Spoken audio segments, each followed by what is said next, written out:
Bonjour, on se retrouve aujourd'hui pour un nouveau point lecture et je vais vous parler de 4 titres assez différents. On va commencer tout de suite par un petit peu de littérature asiatique, Un paradis de Kei Cheng chez Piquier.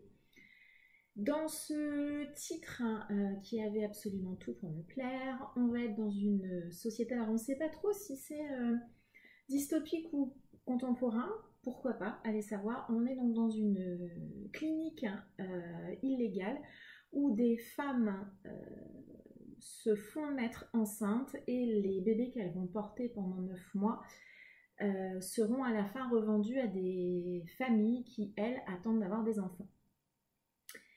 Donc ce titre avait tout pour me plaire, hein, un petit côté Servante écarlate qui m'avait fortement attirée, et ce titre a été un énorme flop.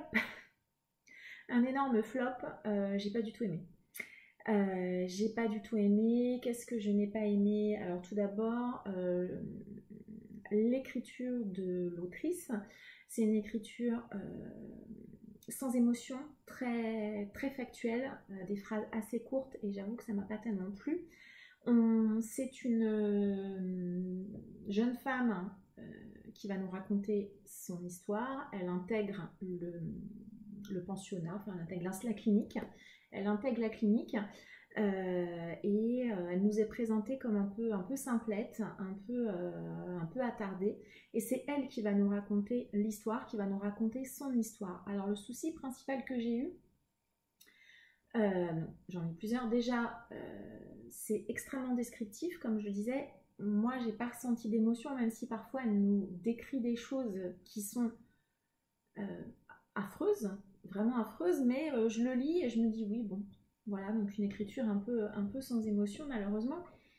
La demoiselle, en plus, elle nous raconte des choses, comme effectivement elle a l'air un peu simple d'esprit. Certains événements lui font penser à des événements du passé, donc du coup le paragraphe d'après on bascule dans le passé, donc vous faites deux phrases et vous vous dites ah ben non, on est dans le passé, donc c'est autre chose. Voilà, en plus on a des ellipses temporelles par moment, on voit l'histoire en partie à travers ses yeux, donc les événements vous les comprenez mais ils ne sont pas dits clairement. Donc voilà, moi ça m'a pas plu du tout, la manière de raconter l'histoire, j'ai pas accroché.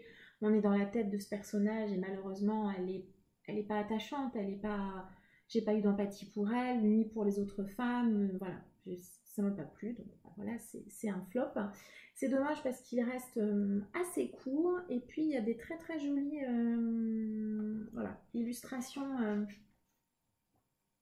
à l'aquarelle, qui a priori ont été faites par l'autrice, donc qui nous sont proposées. Donc voilà, pour moi ça a été un flop, mais bon, là il y a peut-être des gens, je ne doute pas que ce titre saura trouver son public. Donc Un paradis de Kei Cheng. On passe à toute autre chose, on va passer à un énorme classique de la science-fiction, on va passer à Dune de Frank Herbert. Voilà, vous pavé. Dune de Frank Herbert. Alors pour ceux qui ne connaîtraient pas l'histoire de Dune, on est donc dans un monde de science-fiction, comme je viens de le dire. On va être sur la planète Arrakis, où est produite l'épice, donc quelque chose qui est extrêmement important dans cet univers. L'épice est exploitée par la famille des Harkonnen, et l'empereur décide un jour de retirer un peu la concession aux Harkonnen et de la donner à une famille rivale, qui est la famille des Atréides. Nous, on va donc suivre l'histoire de Dune, principalement du point de vue des Atréides et principalement du point de vue de Paul, le fils aîné donc de la famille Atréide qui s'installe sur Dune. Donc l'histoire démarre au moment où la famille Atréide va s'installer sur Dune. Alors, on est sur un énorme classique de la science-fiction, c'est évident. La première chose qui saute aux yeux, donc la grosseur du livre, hein, voilà. Et la première chose qui saute aux yeux vraiment, c'est l'écriture de Frank Herbert. Alors je n'ai jamais lu cet auteur sur un autre titre, donc ce que je vais vous dire est valable pour Dune. Est-ce que c'est valable pour d'autres de ces titres? Je l'ignore. On est sur une écriture qui est très dense, qui est très riche, une écriture que je qualifierais d'exigeante. Pour moi, c'est pas un titre que je conseillerais pour démarrer dans la science-fiction. Voilà. Mais bon, voilà, après, on n'a pas tous le même niveau d'exigence non plus quand on lit. Je trouve que les 100 premières pages sont difficiles d'accès pour plusieurs raisons. Déjà, l'écriture de Frank Herbert, elle est très riche. Voilà, comme je viens de le dire, c'est une écriture, oui, dense, voilà, complexe à appréhender. Et en plus, Monsieur Herbert, il nous balance dans l'univers, mais vraiment on est balancé. Hein. C'est-à-dire que vous n'avez pas d'explication, vous n'avez pas de contexte sur l'univers général, il ne vous est pas présenté. En fait, vous allez découvrir l'univers uniquement par les conversations que vont avoir les différents personnages entre eux. Il y a très peu de description en tout cas d'univers. Par contre, vous avez des discussions politiques qui font vraiment le nœud des 100 premières pages. Vraiment, là, c'est absolument évident. Et c'est comme ça qu'on va découvrir et qu'on va appréhender la richesse de l'univers de Dune. Moi, j'avais eu la chance, je ne sais pas, de voir le film réalisé par David Lynch il y a quelques années. Ce qui fait qu'il y a certains termes qui m'étaient familiers, ou en tout cas que je pouvais visualiser assez rapidement. Donc, est-ce que ça m'a aidé à entrer dans le texte ? Probablement. Je pense que peut-être que ceux qui ne connaissent pas du tout même le film, voilà, vont peut-être être un petit peu plus perdus, mais bon, c'est tout à fait faisable. Autre chose sur ce texte, c'est un texte dans lequel il y a finalement peu d'action. Voilà. Alors ça paraît paradoxal, parce que voilà, le livre est assez gros, mais c'est vrai que une fois que je l'ai eu terminé, je me suis dit bah c'était bien, mais finalement il se passe pas grand chose, quoi. C'est-à-dire que je pense que s'il avait été écrit aujourd'hui, il aurait probablement fait 2 fois moins de pages, quoi. Voilà. Par contre, une fois que vous aurez passé ces 100 premières pages, si vous y arrivez, entre guillemets, c'est un univers incroyable. Je comprends le succès vraiment qu'a eu ce titre. L'univers créé par Frank Herbert, il est riche, il est incroyable. Dune est une planète désertique et j'avais soif. Et j'avais soif en lisant. J'avais soif. Il a vraiment créé des choses, voilà, des choses incroyables. On a une petite partie sur la fin, un peu, enfin religieuse en tout cas, liée à la religion de cet univers, hein, qui sont les Bene Gesserit, qui m'a pas forcément emballé. Il y a des longueurs, voilà, évidemment, il y a des choses que vous allez trouver un peu longues. Il y a de la description. Voilà, donc il faut savoir dans quoi on se lance quand on lit Dune. Après, je pense qu'on peut s'arrêter là. Voilà, là, il y a en tout cas, pour cette partie de l'histoire, il y a une fin. Voilà. Une fin qui, moi en tout cas, m'a donné envie malgré tout de lire la suite, sachant que j'ai jeté un œil. Apparemment, les autres tomes sont beaucoup plus petits. Donc ça sera assez sympathique. Donc voilà, ce classique de la science-fiction, moi en tout cas, m'a beaucoup plu. Voilà, je vous incite à le lire si vous êtes familier de la science-fiction, si c'est un univers qui vous intéresse, si quelque chose auquel je pense. Je trouve que globalement les personnages sont pas très attachants non plus. Voilà. Notamment Paul, le personnage principal, il m'a pas... je sais pas, je trouvais que les personnages étaient globalement assez froids. Je pense que le personnage qui m'a peut-être le plus plu, c'est la mère de Paul, dont j'ai oublié le prénom d'ailleurs, c'est bien dommage. Mais ouais, voilà, je pense que la mère de Paul, c'est peut-être le personnage qui m'a le plus plu. Quelques personnages secondaires également, mais c'est vrai que globalement, voilà, Paul, il est pas... voilà, je ne l'ai pas trouvé forcément très attachant. Il est censé être assez jeune au début de l'histoire. Et puis sur la seconde partie de l'histoire, on a un petit... on saute quelques années, donc il est un petit peu plus âgé. Un petit peu, hein, c'est pas non plus, il n'a pas 60 ans, hein, on est loin de là quand même. Mais ouais, pas très attachant, pas... et puis oui, c'était ça que je voulais dire. Des choses qui, moi, m'ont paru un peu improbables. Enfin, je sais plus quel âge il a au début, mais peut-être 12 ou 14 ans, et je me suis dit, waouh! Alors, je veux bien que le monde y soit un peu différent, mais quelqu'un de 14 ans qui réfléchit et qui raisonne de cette manière-là, je trouve ça assez impressionnant. Voilà. Donc voilà, moi je lirai la suite comme je vous l'ai dit, et pour ceux qui ne le sauraient pas, il y a également une adaptation cinématographique qui est annoncée, si tout va bien, pour la fin de l'année, et c'est notamment pour ça que j'avais voulu lire ce titre aussi, c'était pour le lire avant de éventuellement aller voir le film. Je ne sais pas si j'irai le voir ou pas, mais en tout cas, moi c'est un texte qui m'a plutôt beaucoup plu. Donc Dune de Frank Herbert. Plutôt une bonne lecture. Ensuite, toute autre chose, mais vous êtes habitués, je pense maintenant, Les 7 morts d'Evelyn Hardcastle de Stuart Thornton que moi j'ai dans cette très jolie édition de chez 10-18. La couverture grand format était très réussie, la couverture poche l'est encore plus. Après, c'est chacun, on n'a pas tous les mêmes goûts, mais je trouve cette couverture poche absolument sublime.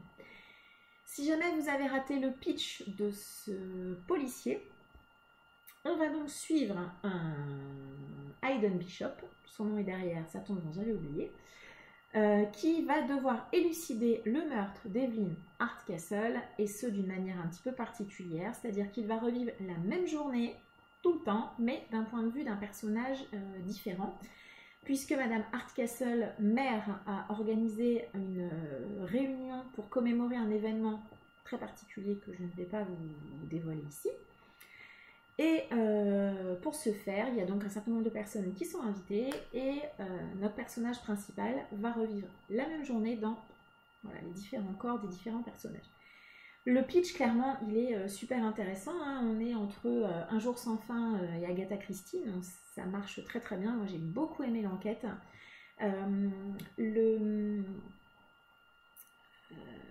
Comment dire, j'ai trouvé également que l'écriture était fluide, ça se lit bien. C'est pas forcément évident, je pense, à gérer pour l'auteur et pour le lecteur, puisqu'on va basculer parfois d'une période à une autre, mais aussi d'un personnage à un autre. Les personnages sont plutôt bien campés. Voilà, je trouve que l'écrivain, l'auteur, il a bien géré ça. C'est bien construit. L'enquête, elle est très intelligente. Vraiment, je trouve ça vraiment bien fait. Et moi, alors autant j'ai beaucoup aimé l'enquête et la résolution de l'enquête concernant Evelyn Hardcastle, tous les mystères qui tournent autour, ça j'ai vraiment trouvé ça super.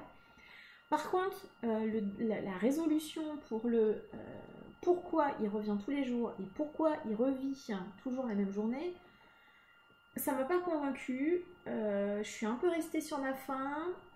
Voilà, ça m'a pas. Cette partie-là, en tout cas, qui heureusement, moi je trouve, est pas le cœur de l'histoire, puisque ça arrive vraiment plutôt sur la fin du texte. Ça m'a pas trop emballé. Mais voilà, sinon l'enquête policière en elle-même, elle est vraiment chouette. J'ai oublié l'écriture est super agréable. Voilà, je vous le recommande. Je vous le recommande avec grand plaisir parce que c'est plutôt une très très bonne lecture également. Voilà. Les 7 morts d'Evelyn Hardcastle de Stuart Thornton. Et on va terminer à nouveau par un auteur asiatique, Généalogie du mal de, attention, Yu Jeong Jeong, j'espère que j'écorche pas, chez à nouveau Philippe Piquier. Dans ce texte, on va suivre un jeune homme, Eugene, de 26 ans, qui se réveille un matin chez lui, recouvert de sang, pas de la tête aux pieds, mais en tout cas beaucoup de sang, hein, pas une coupure à un doigt, très très long. Et il découvre très très vite que ce sang est celui de sa mère qu'il va découvrir dans sa cuisine, égorgée. Et on va suivre le cheminement et l'histoire de Eugene pendant toute l'histoire. Donc on va être intégralement dans la tête de Eugene, point de vue interne. On va suivre tout son questionnement par rapport à la mort de sa mère. La solution va nous arriver assez vite. À la fin du premier chapitre, on sait. On ne sait pas forcément tout ce qui s'est passé, mais en tout cas, on a une partie. Et suite à cet événement, on va découvrir l'histoire de Eugene, son enfance qui va nous être dévoilée au fur et à mesure. Et on va plonger dans la tête de Eugene. Voilà, il va nous raconter sa vie. Et puis plus on va avancer dans l'histoire, et puis moins on va l'aimer, ce garçon. C'est vrai que sur certaines parties, j'avais tendance à avoir un petit peu d'empathie pour lui, mais non. Hein, non. Assez vite, vous en avez plus l'empathie pour lui. Vous l'appréciez plus des masses, ce garçon. Il va faire des choses qui ne vont pas vous plaire, en tout cas qui moi ne m'ont pas plu du tout. Mais ça a été malgré tout une bonne lecture. Je trouve que ça pose un intéressant questionnement sur le fameux inné acquis. Quelles sont les choses avec lesquelles on est, quelles sont les choses que l'on va acquérir tout au long de notre vie. Est-ce que certains événements peuvent complètement modifier notre vie. Voilà, c'était intéressant. J'ai bien aimé la fin. Voilà, j'ai bien aimé la fin. C'est le genre de fin que moi j'aime bien. Donc j'étais plutôt, voilà, ça a été également plutôt une bonne lecture. Alors là pour le coup on est sur un pavé, hein, mais pas forcément tant sur le nombre de pages, sur le fait que vous allez avoir, voilà, on voit assez bien là, hein, beaucoup de personnages, de parties narratives. Il n'y a pas énormément de dialogue, hein, et puis on est dans la tête de Eugene en permanence, hein, donc on est vraiment dans son cheminement de pensée, donc forcément il se pose beaucoup de questions, mais voilà, avec moi ça l'a fait. J'ai passé un très bon moment. Juste pour ceux qui sont sensibles, il y a malgré tout quelques descriptions et quelques scènes un petit peu sanglantes. Voilà, moi ça ne me dérange pas. Je pense que c'est loin d'être le cœur, mais il y a quand même quelques scènes un petit peu gore. Voilà, je préfère le notifier pour ceux qui sont fort sensibles. Voilà. Mais en tout cas, ça m'a beaucoup plu. Si jamais j'ai pas vu s'il y avait d'autres choses de cet auteur ou de cette autrice, d'ailleurs, je ne sais pas, c'est une femme, de cette autrice, si elle a écrit d'autres choses, en tout cas, si d'autres choses ont été éditées, mais en tout cas, moi, ça a été une bonne lecture et je lirai d'autres choses avec grand plaisir. Voilà, c'était donc Généalogie du mal de Yu Jeong, que j'écorche toujours autant. Voilà. J'espère que ce point lecture vous a plu, que vous avez découvert pourquoi pas quelques titres. N'hésitez pas à m'indiquer si c'est le cas, j'en serais ravie. Je vous souhaite en tout cas une très belle journée et je vous dis à bientôt. Au revoir.